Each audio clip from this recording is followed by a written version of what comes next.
Hello, everybody. Welcome to this special time of prayer, especially those of you who are joining us on our website via Instagram or Facebook or YouTube.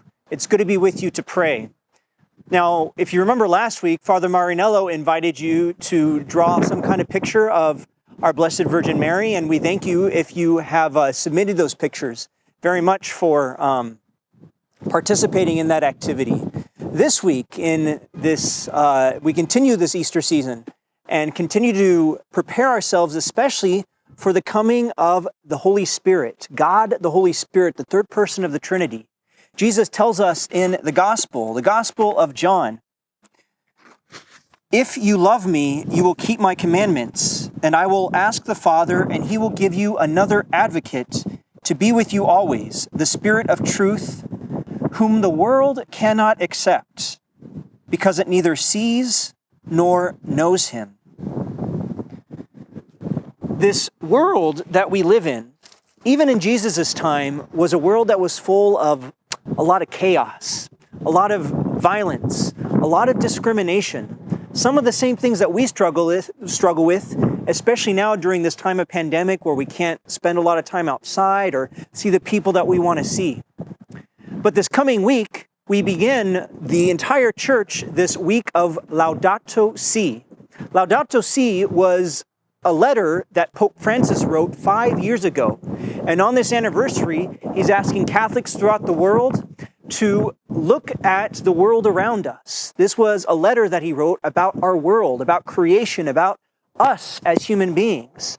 And so, as Jesus tells us that this world is not ready to accept the Holy Spirit, but we as Christians are called to accept that Spirit. Well, how do we do that? Well, even though right now we might still be limited in our activities, you might consider that because we are surrounded by such a beautiful world and trails are finally opening up, you might consider going for a hike. Or if you have the means, to maybe plant some flowers in a garden. But in addition to the material world, the Pope is also asking us to look at each other, to look at the human person.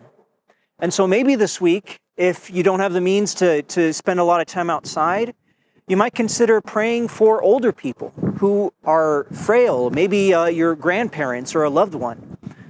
Or to pray for unborn babies, especially if you know somebody in your family who is pregnant.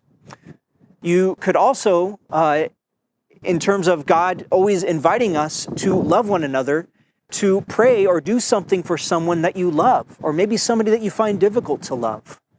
If you're able to, you're welcome to send us through the website, or if you look below on your screen, you'll find information on sending us photos of some of these activities or things you might consider doing.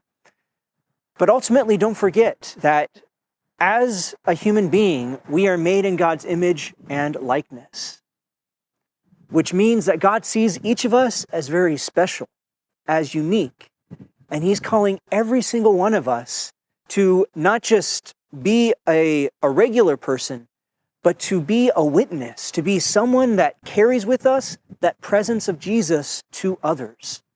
I wish you all a very blessed and safe week. Know that we are praying for you here at Our Lady of Grace, and we look forward to seeing you soon. God bless you.